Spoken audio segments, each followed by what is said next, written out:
Today's episode of the Counselling Tutor Podcast is sponsored by Web Healer.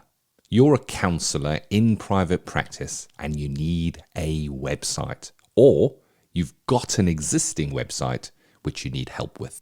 Web Healer are offering Counselling Tutor Podcast listeners, that's you, £100 off the cost of a website design and build. Now, Web Healers specialise in websites for counsellors and psychotherapists. It's what they do. And the Web Healer team provide a completely non-technical, done-for-you solution, leaving you to focus your time on your clients. Operating for 20 years, Web Healer are a trusted resource amongst counsellors when it comes to getting your practice online. So get the package details and claim your £100 off coupon for your new website by going to counsellingtutor.com/website. That's counsellingtutor.com/website. Hi, I'm Rory and welcome to episode 298 of the Counselling Tutor Podcast. Our special guest today is Sarah Henry. She has a degree in psychology, a diploma in therapeutic counselling, an award in education in training, and she's also currently a counselling tutor. She is a BSL sign language practitioner, a race trainer, and also a fellow tea drinker. Today, Sarah and I will be engaging in an open discussion about the significance of addressing racial identity. We aim to foster a non-confrontational dialogue that embraces diversity and promotes understanding. So with that said, let's get on with today's episode. Welcome to the Counselling Tutor Podcast, the must-listen-to podcast for counsellors, psychotherapists, and counselling students. Here are your hosts, Rory Oakes and Ken Kelly. A very warm welcome to the Counselling Tutor Podcast. You've joined us at episode 298. Rory and I are delighted that you're here. 3 topics today that we're going to be covering, starting off with that ethical, sustainable practice, where today we're going to be speaking about your resilience and your self-care within your practice. We then move on to Practice Matters. That's the CPD section of the Counselling Tutor Podcast. And we bring an expert today, and it's Sarah Henry, who's going to be speaking about how to engage in conversations around racial identity. And then we move on to our student services, where we see you, the student, on your formal journey to become a counsellor. And we're going to be speaking about neurodivergence, but we're actually going to be putting the neurodivergence within the process, or the PD group. So a really interesting topic there for you. But starting us off, Rory, that ethical, sustainable practice, resilience and self-care in practice. And I think before we go into this, just that recognition, that we carry a lot. I was speaking to a peer yesterday who's a coach, so not a therapist, and they were just mentioning how heavy it is for them sometimes, where they might be in a coaching relationship and somebody might share something personal about their own journey, and the energy of that sat with this coach for a while. It banged around in their head and they were not able to get rid of it. And it made me kind of parallel that to us as therapists. We're so often in the darkness with another human, and it's about what we take away from that and how we remain, I guess, well and clear and free to be able to be there with that client, Rory. Yeah, and I think that counselling is a part of who you are, and there are other parts of who you are. For me, I'm a grandfather, I'm a friend, I'm a husband, I'm a father. There's so many configurations of me, and it's about making sure that my therapy practice or my counselling work is kind of bracketed, and make sure that I can move away from it and go and do something else. And I think that's really, really important. And I think for me, it's a process that I engage with. It's not something that's accidental. I make a conscious effort to find things outside of my main work, the only work that I do, to make sure that I have longevity in the work, and also to explore other parts of myself. I went through a phase when people said, who are you? I would say, I'm a counsellor. I teach counselling. And nowadays, if someone asks me, I might say, well, I'm a grandfather and, I do this and that.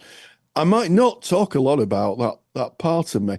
And it's a conscious decision to engage every bit of me in the service of self-care. And I think self-care goes a lot more, it's a lot bigger than just kind of bracketing yourself. It's also around diet. It's also around lifestyle. So about 11 or 12 years ago, I gave up alcohol, which was, for me, very, very beneficial. So it's about actively being an active participant in your own well-being. That's what I'd say. You're an active participant in your own well-being, Ken. Oh, I like that. I like that, Rory. An active participant in your own well-being. Yeah. Well, there's two words here, aren't there? We start with resilience and then self-care. So the topic is resilience and self-care in practice. And I think that when I look back, I certainly recognize that during training and post-training, so those early steps in counseling, being in placement, and even post that, just after graduation, I needed to do a lot of personal work. So personal development work around resilience. So resilience for me is being able to be there with the client, with the materials that they're bringing, being resilient, being able to be there and fully there. And of course, when we kind of step into counseling, and I don't speak for everybody, I speak for myself, and I know it's common from students that we've taught on their journey, Rory, there is a tendency that in those early days we'll start bumping up against stuff that triggers our stuff, our own, we'll hear a presentation and then there'll be even if it's subconscious, just a little ping of something that we may have experienced or gone through. And when I think resilience, I think about the importance of that self-care and looking at who we really are, what's really going on for us. And it's a big part of training. Personal development groups focus very much on this. You'll be going for your own personal therapy when you're training, at least if you're in the UK. And we kind of learn and develop ourselves, know ourselves, so that we know that it's our stuff and we can put it one side and be there and more focused on what the client is bringing. So for me, the fitness of resilience, part of that is knowing self and knowing topics or areas that you can't go to, that you cannot actively engage in. There may be something in your history that prevents you from working with a certain kind of presentation because it triggers a trauma within you. And that's part of self-care, is not going there, making sure that we're doing the assessment process first. So that's kind of, for me, on the resilience side. And then on the self-care side of things, I think it's, as you've said, Rory, so important to have that balance. That self-care is not just the things we do so that we can counsel. They're also how we live our lives outside of that and who we are and what our interests and activities are. I play pinball, Rory. When I play pinball, I put on my little pinball machine, and if you're kind of wondering what's a pinball machine, it's an old arcade machine that they kind of still make them today with a little ball that flips around and goes everywhere.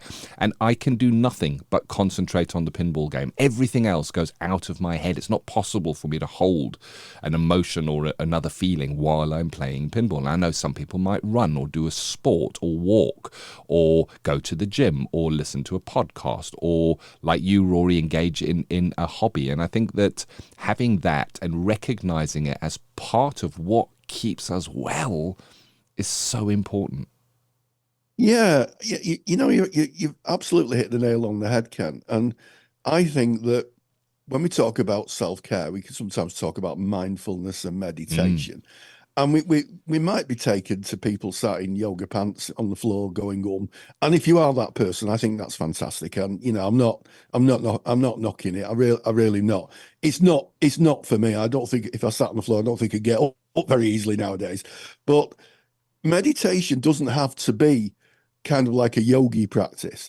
You can just sit and, I could sit and look at the clouds for hours. I could just sit and look at the water for hours. And sometimes if I'm feeling a bit stressed, it's not widely known, but I have a ham radio license that many years ago I became a radio amateur. And I fish in the ether. So I sit, listening to people all over the world, sometimes talking to. I spoke to someone in Canada the other day. And it was really good. Yeah, it was someone in Canada. And I could kind of get lost in that. And I think, for me, that is mindfulness, because I'm caught in that moment. So I think it's finding your own mindfulness. I think it's finding your own way through. And making a conscious effort, even just looking out the window. I mean, I can look out the window for hours. My wife will often come into the office here at Counselling Tutor. She'll say, "What are you doing?" And I'll go, "I'm just looking out the window." She said, "What?" "Nothing in particular, just looking out the window." So find that in yourselves. I think it's so important. Don't get too hooked up on, things you should be doing or getting involved in, or unless you want to. Just find something for yourself, something that takes you away, that you can invest yourself in. It might be a walk, it might be just, if you're an animal lover, it might be being with animals or nature, could be anything, but something that just engages you all, and is a part of you, because I think once you lose that sense of self, you can find yourself in a pretty difficult position, I think. Yeah. It's interesting, as you were kind of going through that, Rory, saying that meditation is not for you, and meditation and mindful practice, yet you describe beautifully both meditation and mindful practice in what you described, the sitting there looking out of the window. And I think that it's about what resonates with you. Meditation doesn't have to be sat in the lotus position on the floor, going through a specific meditation is just really contemplating and focusing attention on one thing, and I guess blocking out other things. Mindfulness is just about being in this present moment, not pulled into the future, not pulled back into the past of what I might have done or what I'm going to do, but being fully present here. And of course, there's great research that shows that mindfulness and meditation are amazing for self-care. They're great for regulation of emotions and fostering resilience, but it's about what resonates with you. So we've kind of covered prioritizing self-care and kind of understanding what it is and recognizing your self-care exercises or pursuits that you have. We've looked at maybe meditation or a mindfulness practice and how you interpret that and what that means to you.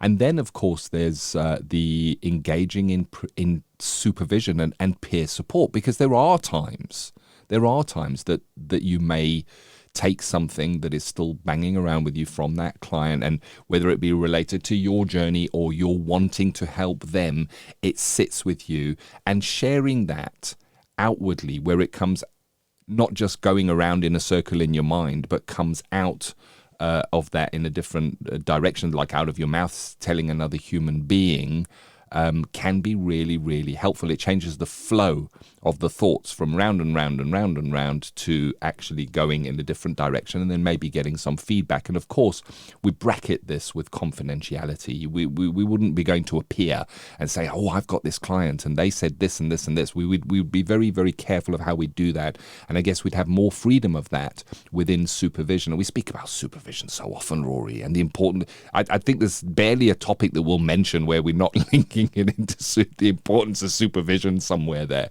And this is one of them. Your supervisor is there for you and will be looking out for your well-being. Will be looking out for your self-care. Will be looking out for your resilience.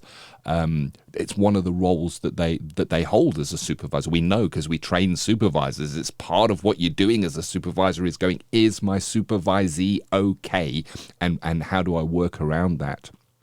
And so I think in looking at your supervision and what kind of peer support do you have? And I know this topic, Rory, came probably from our Facebook group, where that's asynchronous communication with peers, really, isn't it? Where people are sharing not what happened in practice and what the client said, but they're sharing about their own journeys and getting feedback from others. And it can be really beneficial and add to that resilience and be part of your self-care practice. Absolutely, and if you want to join our Facebook group, as we say every episode, come on in. go to Facebook, type in Counselling Tutor, and you'll find us and join the conversation. But yeah, I think it's really important, and supervision is an integral part of our kind of professional existence, and good supervision and relevant supervision is even more an integral part of our existence. And there's no harm in getting another opinion. I think when you become a qualified practitioner, even the best supervisor in the world may not hold all the answers to the questions that you've got. I certainly can't answer all the questions my supervisees bring, and I'd encourage them to go and find that out. And maybe peer support, people who are working in specific areas, may be able to give you more insights. And I think it's an ongoing quest, really. I think part of looking after yourself as a practitioner is not carrying anxieties around your practice. Yeah. Am I doing this right? Am I doing that right? It's about finding a balance. Almost certainly, and here's the bad news. Almost certainly, everybody at some point doesn't do the right thing. They may make a mistake. I know I've made lots of mistakes as a therapist, but it's what we learn from them. And also, to get a sense that as therapists, we're responsible to the client, not for the client. I think that we could overstep that boundary sometimes and go home and worry about clients. And it's if you're an empathic person and you're really invested in the work, of course you're going to do that. But it's about getting the sense of balance. And I think that, speaking with peers, I speak with peers all the time. I'm very fortunate to have a very, very good supportive network. I can phone people up. We have a bit of a chat over the phone, go for a coffee, and just talk about general ideas or general anxieties that might come up. And it's really good to get another kind of opinion, another voice in there. Have a critical friend. Critical friends are just the best. It might not feel the best at the time, but in retrospect, you might think, they were right, really. Maybe I should do that. So I think it's important. And I also think it's important to make sure to review at a regular time, is your supervision matching your practice? Oh, yes. Because it might not be. Are you getting what you need from supervision? If you're not hopping and skipping out the door of your supervisor on a fairly regular basis, thinking, oh yeah, that's brilliant, I think possibly it's maybe time for you to think, maybe I should look at getting another supervisor, because complacency can kick in, and maybe you just need to be challenged more. I think sometimes anxiety can be alleviated by taking on a different challenge and working a different way. So that's always something to consider, I think. Yeah? It is indeed. So we're looking at that supervision and peer support. And of course, I want to add into that personal therapy, own personal therapy from time to time, where we see a need or where maybe that need is picked up by a peer or our supervisor, and they might suggest that we go into that. That is part of self-care. It really is. If you're working with a client, something comes up within you, it's not shaken in supervision, then maybe it is.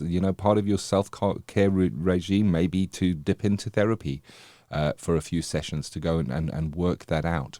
And then, of course, there's boundaries, Rory. And, of course, we have our professional boundaries. Very, very important. And that would include what kind of a client presentation we might see. Are there certain kind of client presentations that might wear you out, where you feel that your energy is really drained when you meet with a certain kind of presentation? About the timings of that. I remember with my own supervisor, her saying to me, I'm going to be going on holiday in 3 months' time. And she was basically laying out her self-care plan and letting me know about it, so that I could recognize that I needed to get my supervision in before she went away, or plan that for when she got back. So taking those regular breaks for ourselves. And of course, we have these professional boundaries. But I wonder also how that transfers into personal life as well, personal boundaries. Do we end up going to visit family members that drain us, or that we would rather not be going to see for fear of kind of saying, no, you know what, I'm going to be missing out on this one? So the boundaries, I think, form part of us being well, form part of our self-care and us building our resilience, Rory? Yeah, I think so. And I think it's one of those paradoxes, isn't it, Ken, that when you become a therapist and people know that you're a therapist, Oh, yes. then people see you as a therapist. It's about like being a plumber. I'm sure that plumbers have the same problem. The plumber gets phoned up by someone and say, "Can you come and fix me water pipes?" No, I'm doing something else. But me floors full of water, and that's certainly happened to me with people that I've known in the past. They phone me up and they said, "Oh, I've got this real big problem, real problem in my life." And my first reaction nowadays is to say, well, let me give you some information. You can go and find a professional, and you sound like you're going through a tough time. And I've had some people say, well, aren't you going to listen to me? And I'm very blunt. I say, well, look, you're obviously going through some difficulties, but I can't be your therapist. And you would benefit maybe from seeing someone. I give you that information, and I kind of leave it there. Because unless someone is in clear and present danger, clearly, if someone's in crisis and they might be hurting themselves or others, obviously, as a concerned citizen, you have to do the right thing. But generally speaking, I try not to engage too much in my work outside my work, and I've got to be honest, it took a few years to get that in place, because it's kind of contrary to certainly what person-centered therapists practice. It's a way of being. But I've come to the conclusion now, like on my ham radio, I have a kind of gain control, which you turn up so you can hear more signal. And what I do is when I'm not working, I turn my empathy gain control down a little bit, so I don't hear the background noise. And that has probably, if I'm honest, provided me with more self-care than I give it credit for, because I'm not caught up in other people's processes. I'm not caught up in their lives. I can have a conversation which has a distinct beginning and a distinct end, and I can give the responsibility of gaining help to the person who's asking for it, which is how it should be, really. So it took a bit, to be honest, Ken. But now I put that into place, I find myself less stressed, less engaged in process. I could turn that part of my brain off. I could turn that counselling part of my brain off, and I can just get on with all the other important things in my life, like being a granddad, being a dad, being a husband, and just kind of doing the things that make me happy. Selfish really does get a bad press, Ken. Yeah, and it really keys into that refining and enforcing professional boundaries. Is I'm not working now, I'm going to turn down that empathy, because we can take the world on too seriously. I recognize it myself. I used to watch films, Rory, when I was training, and I would have empathic responses and wonder what I would say to that person, and I wonder how. And it's great when you're training, but all the time when it doesn't switch off. It encroaches and wears us out, and that's what burnout's all about. We need to protect ourselves so we can be there for our clients. So what we're working through at the moment is 5 points that Rory built into a handout, and I'll tell you where to get the handout in a moment. But we've already been through 4 of the points. We've looked at that prioritizing and recognizing what the self-care is for you, deepening maybe mindfulness or meditation and what that means to you, your professional supervision and peer support we've looked at, and we've just had a look at refining and enforcing those professional boundaries. And the last area that we wanted to visit today is that commitment to reflective practice and keying that into the professional development. An example may be, I'm in a session and I'm working with a client, and the client presents with something and maybe I'm not 100% sure on where to go with that, and I work with that client as best I can in that session. What I don't want afterwards is, I could have said that and I should have known that.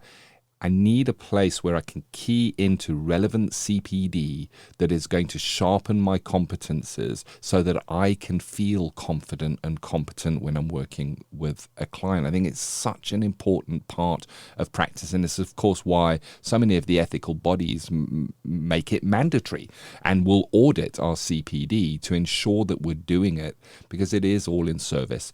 But it's not just in service to our clients, it's in service to us and our own self-care as well.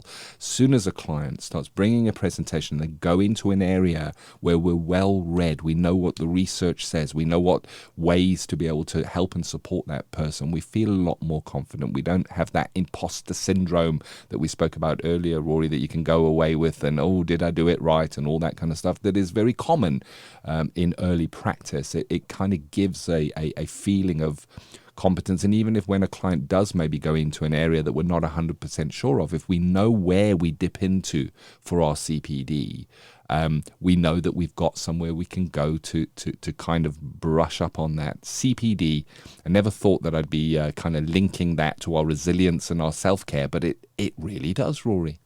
Yeah, you're absolutely right, Ken. I think one of the things that can create a lot of stress and internal conflict is thinking I don't really know enough, and I'm not meeting this client where they're at. And the news is you will never know enough.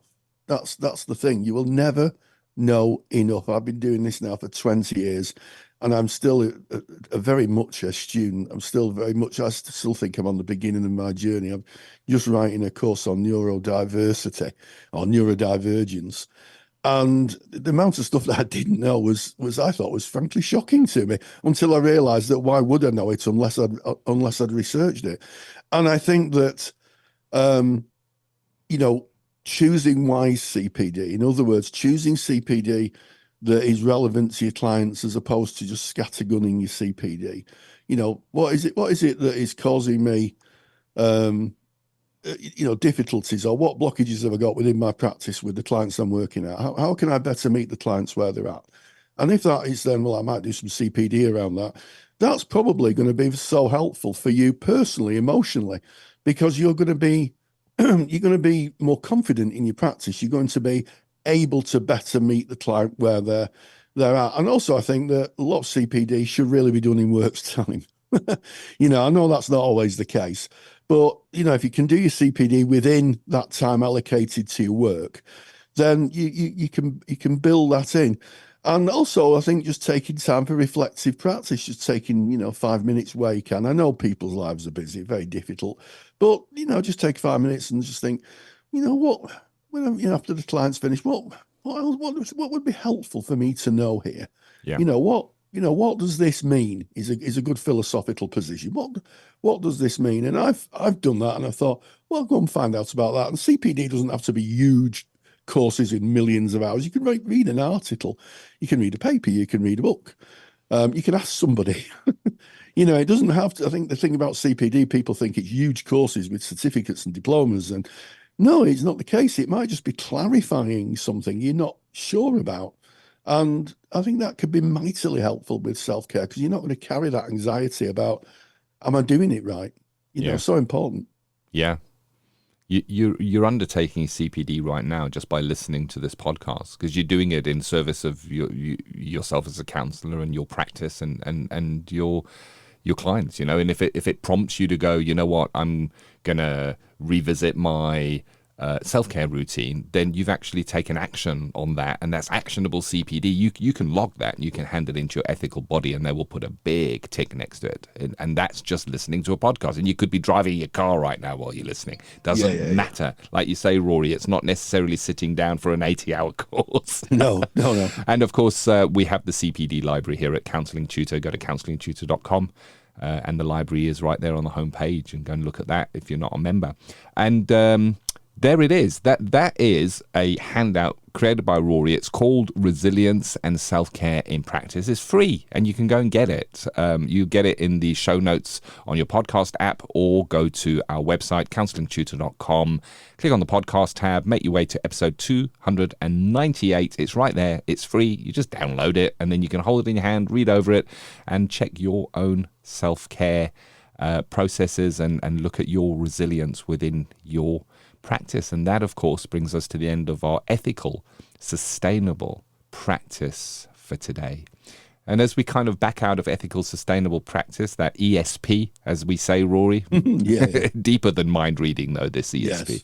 we move into practice matters, which coincidentally is the CPD section of the Counselling Tutor Podcast. Because why? We bring in experts.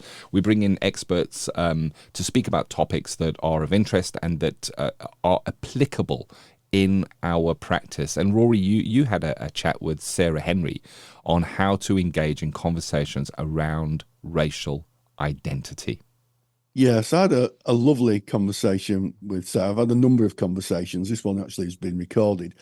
But I think we're living in a bit of a strange time with the culture wars and outside influences and pressures that sometimes isolate us and don't bring us together. So it was a delight to have an interesting, I think, and courageous conversation on both parties' sides to talk about race and how we engage respectfully in that conversation and what we can learn about each other. I caught up with Sarah Henry, who's a race trainer, and this is the conversation that we engaged in. Practice Matters is proudly sponsored by the Counsellor CPD Library. To access top quality, relevant continuing professional development for your practice that you can do at a time that suits you and all for less than the price of a cup of coffee, visit counsellingtutor.com. In counselling, as in society, there's been a lot of discussion about race and culture. And maybe one of the unintended consequences of that discussion is that people may find themselves frightened of offence, frightened of giving offence, and therefore may withdraw from conversations from people of different cultures or different skin colours or different faith positions, which is why I'm delighted to be joined by Sarah Henry, who describes herself as a race trainer.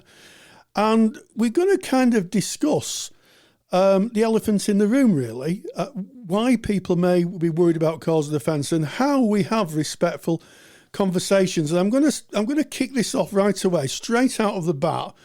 I'm a white man and you're a black woman, right? Correct. Yeah. So, let's get that recorded, because that's the fact of the matter, isn't it? So what's your take on it? As someone who's a black person, what's your take? I mean, you don't speak for all black people, clearly, but what's your take on it? Overall, my take is about that phrase, actually, about getting over the fear, when in fact, for me, it's something that has to be gone through. There's no way that the fear of offending somebody can be avoided because of the nature of society that we live in.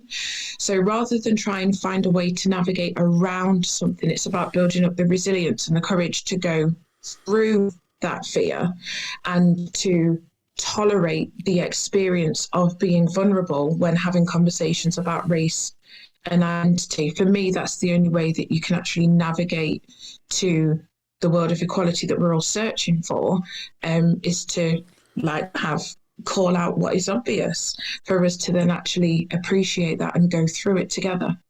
Yeah, absolutely.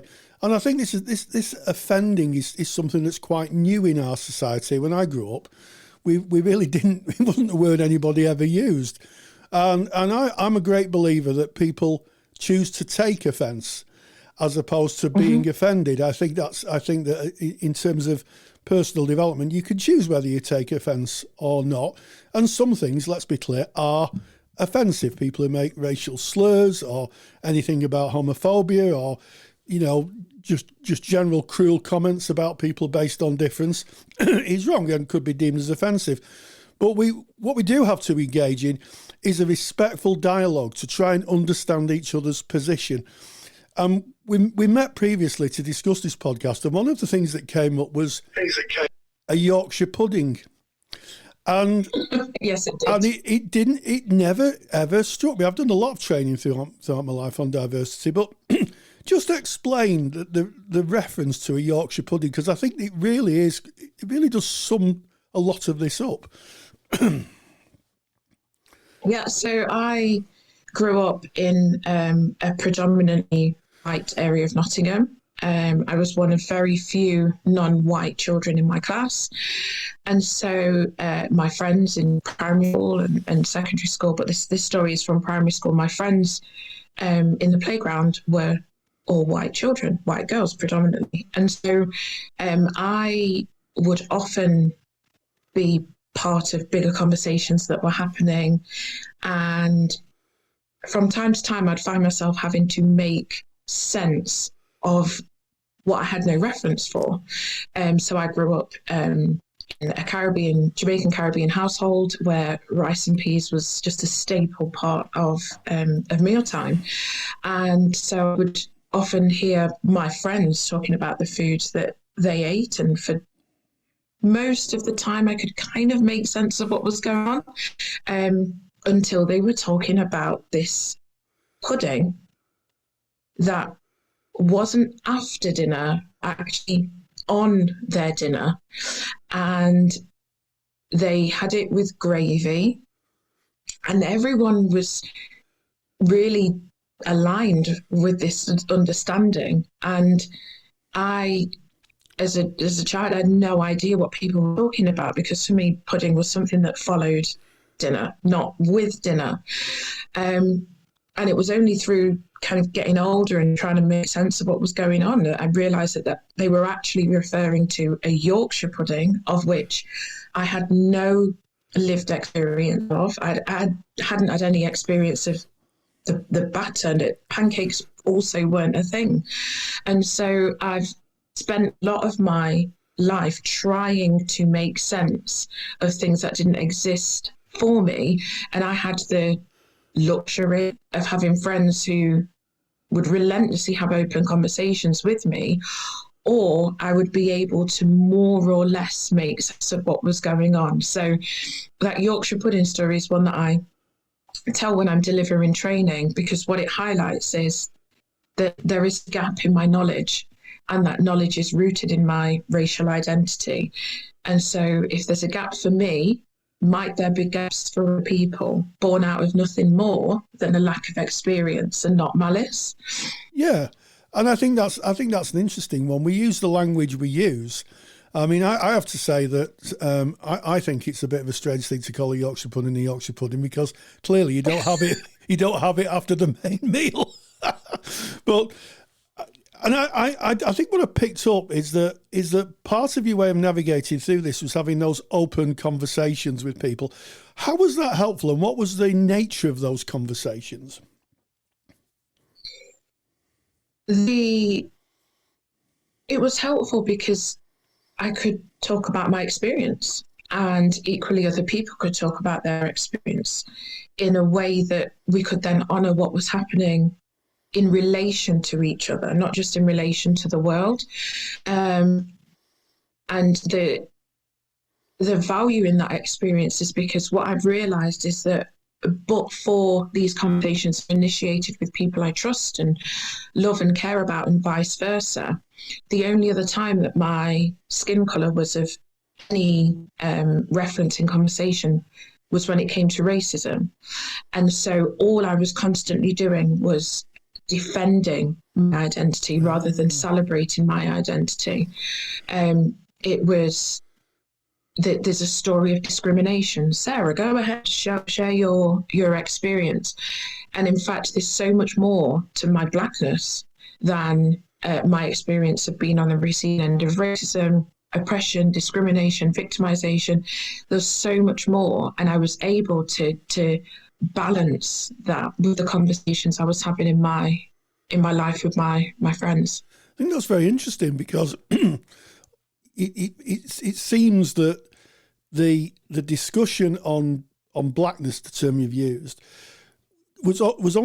seemed only really brought to the fore when it was about racism. But what you're describing is a much more nuanced experience of being you as a black woman.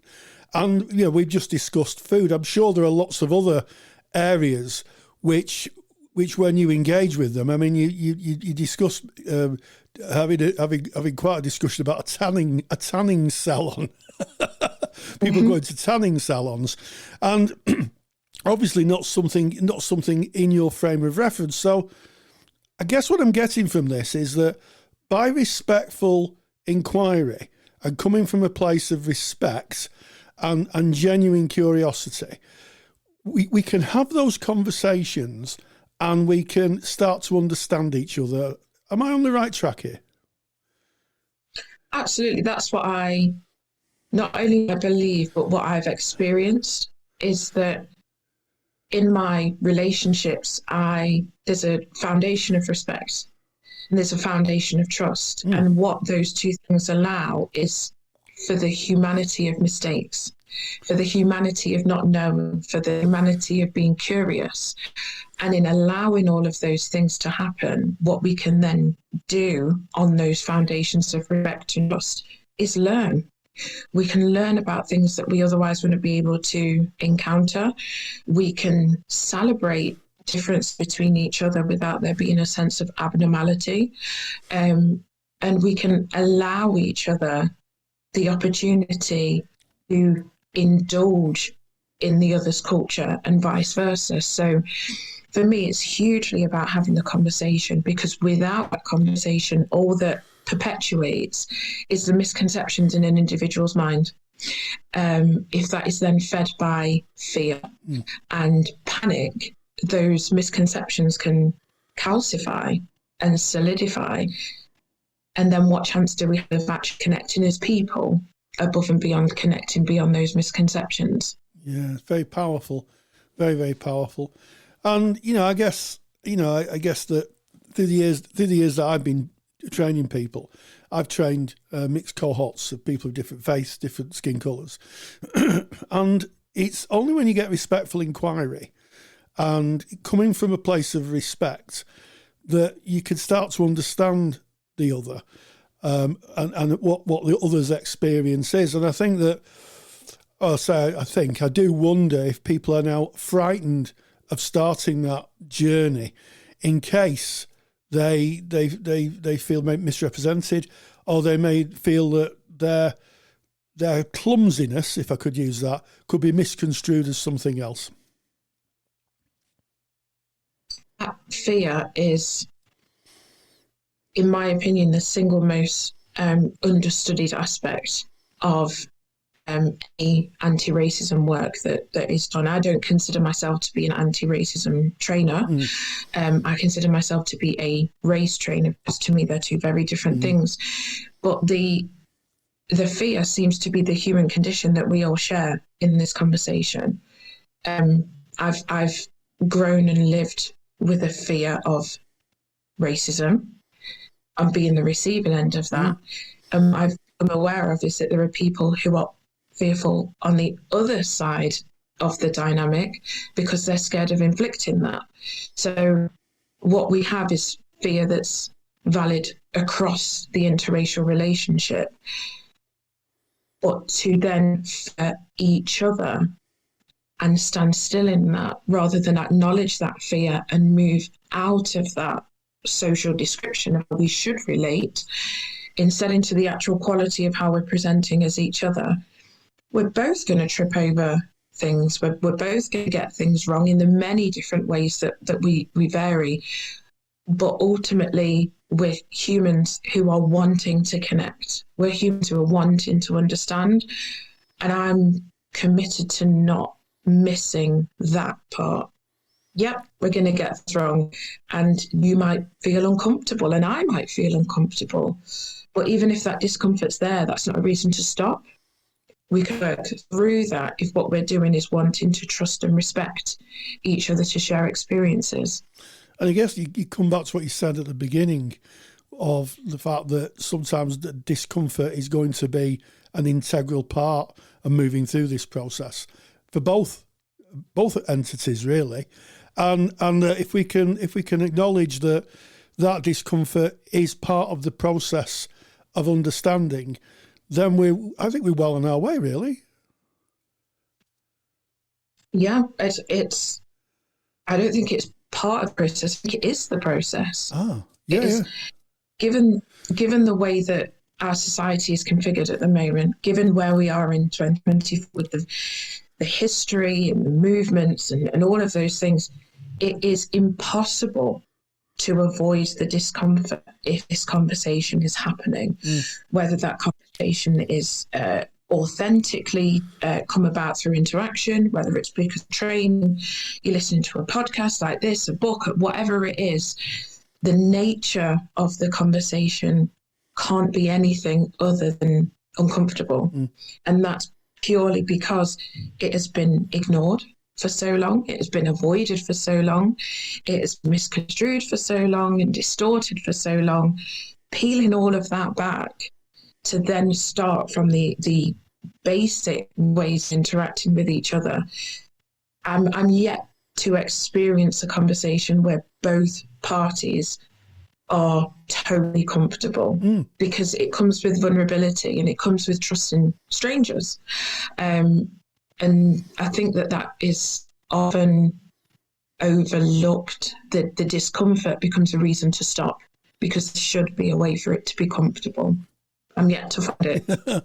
Yes, I think because people think, I think when people start conversations, in my experience, with people from different cultures or skin colours or faith positions, they don't want to offend. I mean, some do. I think there are some genuine people who want to offend, genuinely want to offend, not genuine people. But I think that sometimes people are fear of being clumsy. I can remember a conversation in one of my class where one of my students asked a Muslim woman, did she believe in Father Christmas? And that started quite an interesting conversation. However, where the common ground was, the woman in question said, yeah, I'd take my son to see the Christmas tree and everything, but we don't celebrate it. And I thought that was a real big icebreaker. I thought I was very courageous for asking the question. And also it just gave a sense of nuance that everybody's slightly different. You could have asked the question to someone else, another Muslim person, and they may have had a different take on it. So I think the thing is it comes down, I guess, to stereotyping, isn't it? Seeing someone because of one aspect of them, be it colour or faith or the way they dress or sexuality or gender, and then assuming that they represent everybody of that. Yeah, taking that one feature and then globally coming to a summation that every single part of this person can be explained by this one aspect that I've seen. I don't believe that is an accurate or appropriate way to navigate through the world, but it happens. And that's so much of my training is more about that second half, but it happens. That is what happens. So instead of trying to change what's happened, why don't we instead look at the fact that it is a feature of how we relate to each other? And I'll be totally transparent with you. My experience of the difficulty in these conversations varies depending on the racial identity of the person in the conversation. The fear of offence is typically one that I've come to realise exists predominantly within white people. And the fear of being the receiving end is typically from non-white people. And so it feels important to be really, really clear and offer ownership when it comes to the distinction, is without shame, based on how we're socially positioned with each other. The fear of offence is one that racially I've never had. I don't know what it feels like to worry about hurting someone's feelings by making reference to the colour of their skin. And I'm not flippant or cavalier in any way, but if somebody, that Indian man, and then the man says, oh, excuse me, you've got my identity wrong, I'm actually from Sri Lanka. So I apologise. The Sri Lankan man, and I will continue. Yeah. I don't fear something, and therefore I also don't have the relentless guilt that can come off the back of that.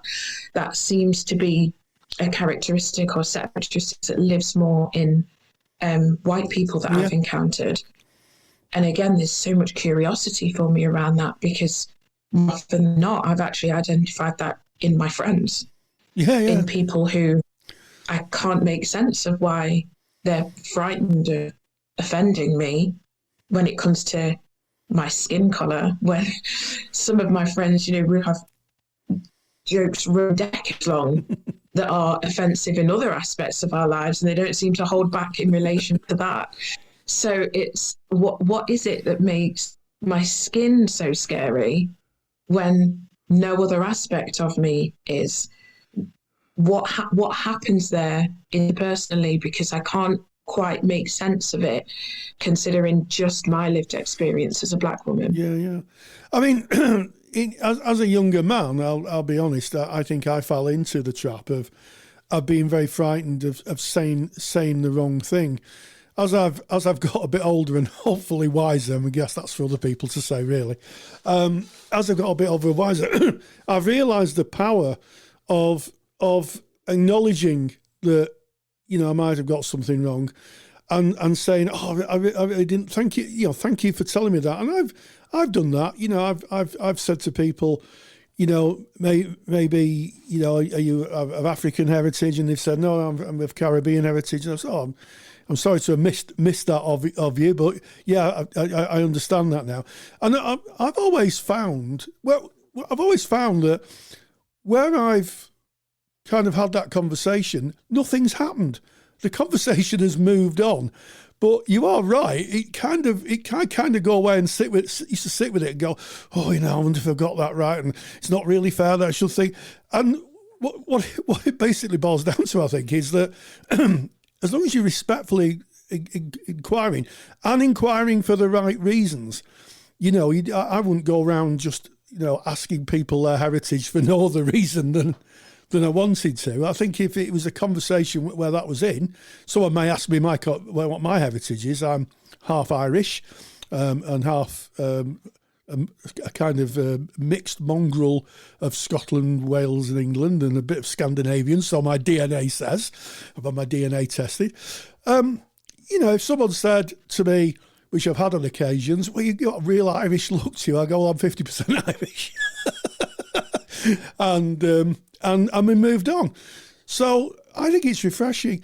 If you were to give any observation to people who may be listening to this, Sarah, and they may be, worrying about saying the wrong thing, bearing in mind what we said about sometimes you have to go through the discomfort of maybe saying the wrong thing, what would you say to them as someone who is a black woman, effectively? I get it wrong too. There you go. There you go. Yeah, I would offer that, not in a, "Oh, well, if I can do it, anyone can do it." It's not that. It goes beyond that. It goes to the part of people that assumes that because I am black, I am the keeper of race. Because I am the black person in the conversation or the room, I know everything there is to know about race and racial identity. It isn't the fact that things are said incorrectly or inaccurate. That's not a wrong thing. It's about what being wrong means to the individual. Yes. What I'm aware of is the difference is there are far fewer social penalties for me. Yeah. Than I experience white people holding, the fear of being cancelled, for example. I don't have it. I just go about my life, and I call a group of white students groups, and there will be a European student in there, and I apologise, and I generalised, and I will move on. Yeah. But I don't have that same meaning within me. I don't have the same ultimate consequence as I hold it within me. And so I like to dismantle this idea that my black skin means that I get everything right. Yeah. I don't. It's just that I don't have the same fear. And it's that fear that seems to be the driving factor as to whether or not people are confident in these conversations. Not, like you mentioned, not the disingenuous or reckless people who don't hold any regard for the feelings of others, but more the people that want to be kind and are so wrapped up in being labelled as unkind that they would rather say nothing. Yes. I don't believe that there's any value in me holding myself as superior or Yes. racially knowledgeable across the board. I don't. I get things wrong all the time. I've got a mixed race daughter myself. Her dad is white English. There are parts of her whiteness as a mixed race child that I don't know about, and I make mistakes. Yeah. And I don't beat myself up for those mistakes, because who wins? Yeah. Who wins if I'm drowning in guilt? Instead, it's, oh, I didn't realize that, and there are consequences to me not realizing that, and I will manage those as well. But to fear a situation again doesn't help anybody, doesn't help either of us. So it's an ongoing practice for me, and it doesn't mean I don't consider the impact of my actions on other people, Yes. but I'm not consumed by that. Yeah. And that's what I would offer. I'm black, and I get it wrong too. Yeah. I'm reminded of a poem by a poet called Rumi, and he said, between the area of right and wrong there's a garden, and I'll meet you there. And I think it's a very powerful allegory, if you like, to the fact that where we find the common ground, we can negotiate and find a way through relationships. I have to say, I found our conversation today incredibly heartening, is the word I'd use, and I've really enjoyed interviewing you. So, Sarah Henry, thank you so much for joining us. Thank you for the invitation, and thank you to everyone that's listening. It's a conversation that I'm passionate about, and I love facilitating the space for us to both talk about Yorkshire puddings, Rory. Yeah. Well, don't talk about Yorkshire puddings in my waistline. That's a total new conversation. But on Yorkshire puddings, Sarah Henry, thank you so much. Massive thank you to Sarah Henry. Thank you to you, Rory, for again reaching out, holding those all-important conversations, recording them and bringing them in service to us and our audience. So grateful to that. And we now go into our student services. Student services is sponsored by Counselling Skills Academy. Have you ever wondered if you're using counselling skills effectively? Confidentiality means we rarely see skills used by others, so it's no wonder that so many students say they lack confidence in their counselling skills. That's why I built Counselling Skills Academy. Counselling Skills Academy is an online course that you can do at your own pace. It will give you the skills competence and confidence to know that you're using your skills most effectively. You will see real counselling skills used by a counsellor in real life sessions, covering everything from how risk is assessed right through to working towards an appropriate ending. Visit counsellingskillsacademy.com to learn more and to claim your counselling tutor discount. That's counsellingskillsacademy.com. Of course, student services is where we recognise you as the student on your formal training journey. And today we want to speak about personal development groups, which keys beautifully into that very first topic we spoke about, ethical, sustainable practice. But we're going to niche it down. We're going to drill a little bit deeper into this and go down to neurodivergence within a process or PD group. What does that look like? What does that feel like? If it is you finding your neurodivergent voice within that group, Rory.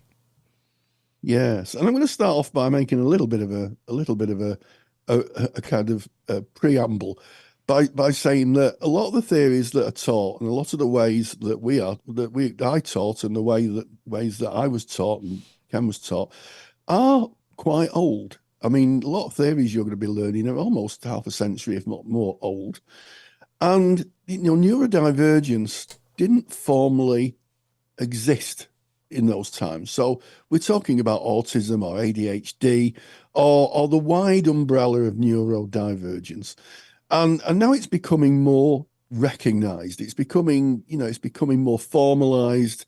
And we need to adapt our PD groups for those people who may struggle to talk in a PD group. Now, a personal development group is usually, or a process group is usually a circle of students or peers who kind of try to meet each other where they are and have an honest conversation. It's probably one of the only times in your life where you'll probably get some very honest feedback, and you'll have to be resilient. And one of the things that starts off a PD group is the check-in, which I used to dread, and I'm sure my students used to dread as well, because you'd have to ask them to check in, and you'd have a lot of people looking at the shoes. I mean, I used to look at my shoes when I was a student. I knew what my shoes looked like, probably better than anybody else. And some people really struggled with it. And recently in our Facebook group, one student said that she felt really struggled. She was neurodivergent, she's an autistic person. And, the tutor was pushing her to share. Now, we know that in therapy, if you're working with an autistic client, it may take them a bit to settle in. You may have to wait a little bit before they can orientate themselves to kind of share where they're at. And I think that, if you're in a PD group and you're next to a peer who's not sharing, it can be really frustrating. Why isn't this person sharing? I'm sharing my life, but why isn't this person sharing their life? And it might be because they're neurodiverse. It might not be a reluctance. It might be an anxiety. It might be a inhibition of process, unable to be able to bring that into the room. And I think that we need to be mindful of that, and we need to make adaptations. And maybe, I'm going to be a little bit controversial here. Maybe we need to rethink how we do process groups, bearing in mind there are so many neurodivergent people, Ken. Yeah. And it's interesting. You're speaking about neurodivergence, and I'm going to focus, if I may, just for a moment on autism. And it is very clearly, and it is defined as an inability to communicate effectively. And I'm not saying an autistic person can't communicate effectively. That's not true at all. But there are situations, and I own this myself as a neurodivergent autistic man, that there are often times where I find communication different, and that there is something called the double empathy challenge that I know that you're well read on, Rory, because we're building a neurodivergence course in Counselling Tutor. So watch this space, I'm just going to say, because it's going to be gold standard. That will be coming in about June 2024. So keep your eyes open for that. And the double empathy challenge shares how it can be really difficult. Two people can be having a conversation, one being neurodivergent, they can be having two completely different conversations. So how it appears and how it feels inside can often, and I think everyone can relate to this, can appear very different. How are you feeling today? Oh, I'm fine, and a smile on the face, but inside there might be a very different process going on. That's incongruence, isn't it? I mean, that's if we kind of boil it down into a theory. But my point here is you can't see what is happening inside. We were talking about process group. Why is it called a process group? Because there is an internal process that is happening. Why is it called a personal development group and not just a development group or a group development group? Because it's a very personal journey. And I know that you can sit in a PD group, a process group or a PD group, not say a single word, not one single word, and come out having had incredible process and incredible breakthroughs in personal development. And I wonder if it's about the expectation that if you're in this group, you have to act or do certain things to be showing that you're processing or personally developing. Yeah, that's something I used to do when I was in a PT group. I was always the person talking. And I think part of it was because I just thought that that's kind of what was expected, really, as opposed to not and just reflecting. And, I think it's kind of well known. I've been assessed recently as neurodivergent, and I've not had a formal diagnosis, but, when I told people, everybody, no one was surprised, put it that way. No one went, really? And, the thing is, it can be the opposite. So neurodivergent people may mask and then just kind of do what's expected of them. And you're not then really meeting the real person. What you're really meeting is a construct of a person they've invented to fit in, to be socially accepted. I think that it's a tricky one. And I also think that maybe I'm sure there must be someone somewhere undertaking research on process groups and neurodivergent people. But it can be very, very tricky. And I think I'll speak directly to tutors. I think if I was doing a PD group again, I might have to have a long, hard think about how to bring it up to date. Because in my experience, some of them were brilliant, but a lot of them weren't really productive. There was something almost like something that is expected within a training course. And I think sometimes, we need to look at our theories, our practices, modernize them, become more creative. So I'm really making a call to arms, really, to have a think about how we develop PD groups. And also, if you are that person who is struggling, speak to your tutor. Really, if you can, I know it's not always easy, but speak to your tutor and say, look, this is where I'm at.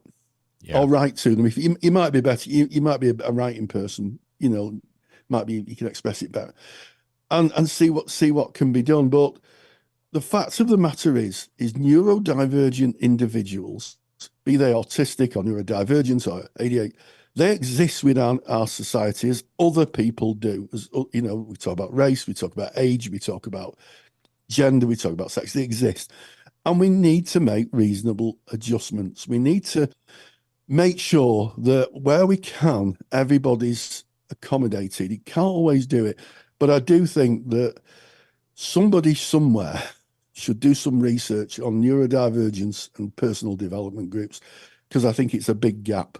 Yeah, and then share that research with us, please, because we're very interested. Rory at counsellingtutor.com, that'd be lovely.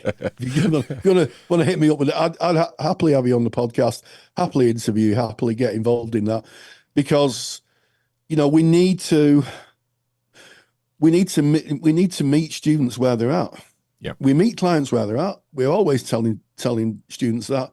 I think we need to meet students where they're at as well. And certainly with our training provision at Counselling Tutor, we do that. We actively make adjustments for those who are neurodivergent. It's part of the core of our trainings.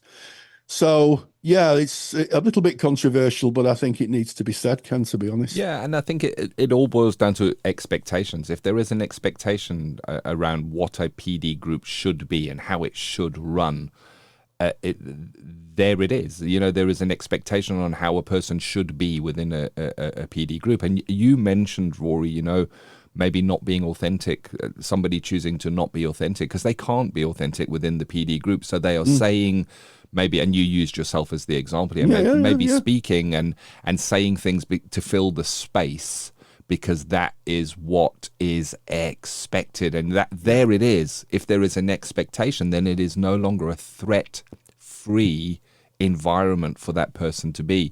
And it may take patience and it may take time.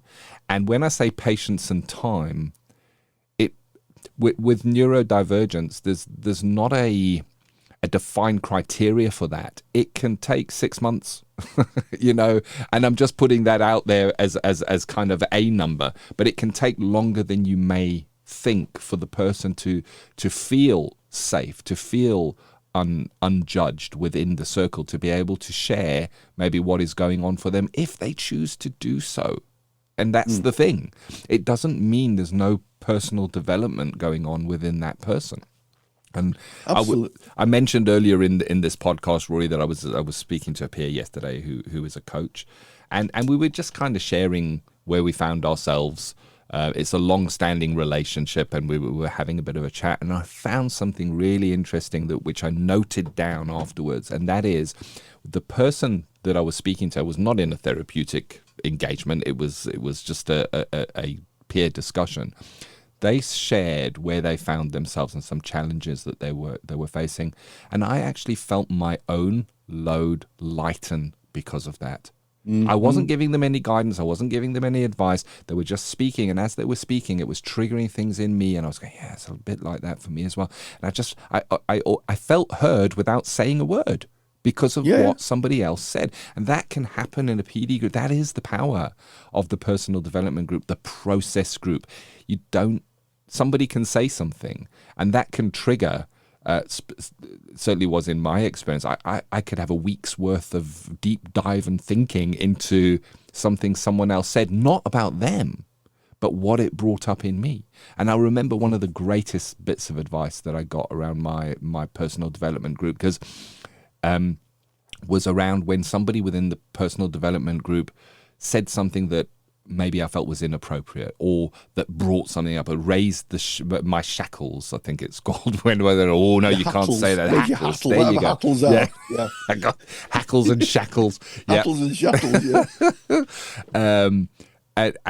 Or maybe made me angry, or or uncomfortable, and my immediate response in that, my gut response was, they shouldn't be acting like that in a personal development group. They shouldn't be saying that. They couldn't be. And then when it was turned around and the guidance given to me was, they are being them. They are being them within the group. What's important here is, what does it bring up in you?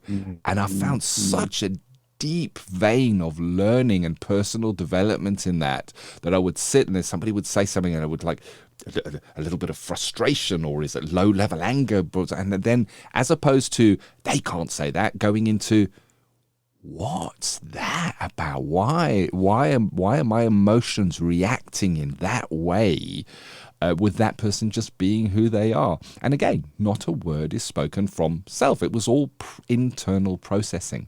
Yeah. I mean, at some point it has to be evidenced in an assignment. Yeah, of course. And there can be lots of creative ways that you could run a PD group. So if there is anybody out there who's doing any research into neurodivergence and personal development groups, drop me a line, Rory at CounsellingTutor.com. I'd be happy to give you my 5 pennyworth, as we say in my part of the world. And maybe we could change things for the better. I'm not saying that tutors are doing anything wrong, but it seems to me that the model may, as we see it, may not be kind of fit everybody. And I'm sure it could be adapted. And I'm sure a lot of tutors do adapt it. I'm sure a lot of tutors listening to this will be saying, what's Rory talking about? We adapt it. And if you do that, good on you. But I think it'd be interesting to find out what would be useful. What would the research tell us? Yeah.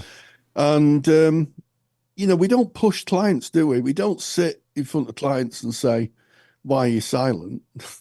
We leave them in their thoughts. We may gently kind of engage them, but we wouldn't sit there thinking, well, why have they come here and they're not saying very much? We might just leave them, to kind of be with their own process. That happens a lot in therapy, in my experience. Some clients might like to talk a lot. Some might just be very limited. So, yeah, I think the neurodivergent world in counselling is an area where probably a lot of change needs. And I think it's on all levels. I think it's in the teaching level. I think it's in the adaptation of the model as well.